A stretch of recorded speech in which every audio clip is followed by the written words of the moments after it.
દુનિયા આખીમાં માં પોતાના બાળકને હુવડાવવા માટે થઈને હાલરડું ગાય. પણ એક આ ભારતની ધરતીમાં એવી માતા જન્મી ગઈ જીજાબાઈ કે જેણે પોતાના બાળકને હુવડાવવા માટે નહીં પણ જગાડવા માટે હાલરડું ગાયું કે જાગ શિવા જાગ બાપ, તારા દેશને તારી જરૂર છે.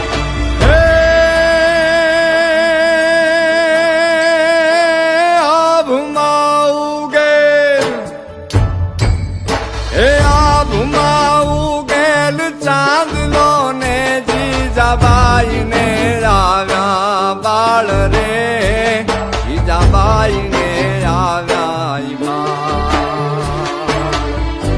બાલો